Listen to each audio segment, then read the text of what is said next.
Dust caked the ring. It lay nestled in the velvet lining of the antique box. He picked it up, the metal cold against his skin. It was heavier than it looked, etched with strange symbols. He slipped it on, an inexplicable pull drawing him to it. The world blurred for a moment. He felt lighter, his joints no longer aching with the weight of his 35 years. He caught his reflection in the tarnished mirror, younger. The lines on his face softened. A thrill, dark and intoxicating, shot through him. He showed his girlfriend Sarah later that night. Her eyes widened as he recounted the day's events. Skepticism warred with curiosity on her face. He held out his hand, the ring glinting in the dim light. "Try it," he urged, his voice trembling with excitement. She hesitated, then took the ring. The transformation was immediate. Gone was the woman in her late 30s, replaced by a vision of youthful vibrancy. Her laughter echoed through the apartment, laced with wonder and a touch of something else, a hunger mirroring his own.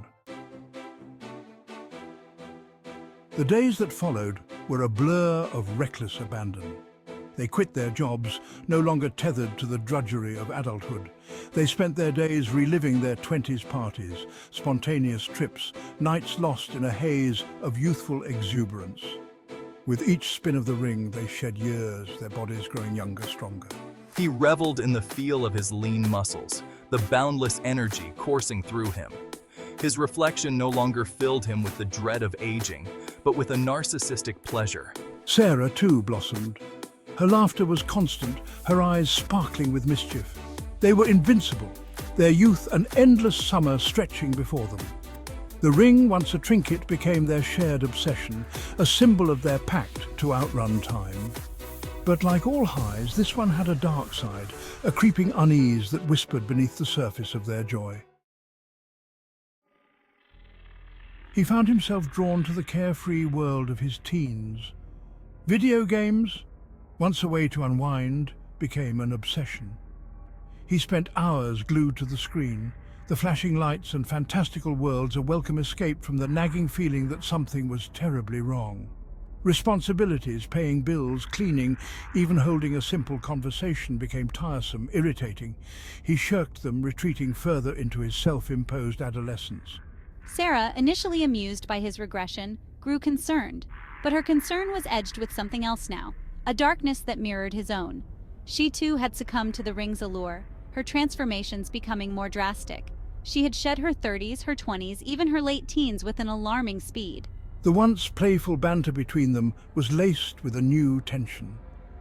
He was no longer the man she fell in love with, and she no longer the woman who had promised to grow old with him.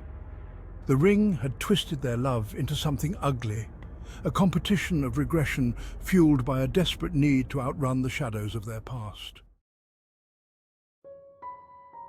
He barely registered Sarah's worried glances, the disappointment that flickered in her eyes when he forgot their anniversary, their conversations dwindling into uncomfortable silences. I was adrift in a sea of arrested development, the complexities of adulthood a distant memory. My reflection showed a stranger, a gangly teenager with a mop of unkempt hair and eyes that held a disturbing emptiness. He had shed the last vestiges of his adult life, his only concerns the next level to beat, the next high score to achieve. I was a prisoner in my own self-inflicted childhood, the magic of the ring a curse disguised as a blessing. It whispered to me, urged me to shed the burdens of adulthood, to embrace the blissful ignorance of youth. Sarah, however, had found a different kind of solace in their twisted game. I had settled into the role of caretaker, my initial worry morphing into a chilling acceptance. I cooked his favorite childhood meals, cleaned up after his messes, my patience unnerving. He was no longer her lover, her partner, but a charge, a responsibility. Yet, there was a disturbing satisfaction in my eyes as I watched him, a sense of control that seemed to grow with each passing day. The ring, once a symbol of our shared delusion, had become a tool, a means to an end, and as he slipped further into the abyss of perpetual childhood, I held the key to his fate. The transformation came swiftly, brutally. He woke one morning, a strange lightness engulfing him. Gone were the awkward limbs of adolescence, replaced by the soft, uncoordinated body of a child. I could no longer form coherent sentences, my thoughts scattered, primal. Panic welled up inside me, but it was a child's fear, raw, unfiltered, and fleeting. He was naked, running through the apartment, giggling uncontrollably, while Sarah watched with a chilling calmness. My transformation was complete. Gone was the youthful vibrancy, replaced by a serene maturity. I was the picture of maternal patience, my voice soothing as I coaxed him back to me, the ring glinting on my finger, now cold, hard, and devoid of any magic. It was just an ordinary ring now, its purpose served.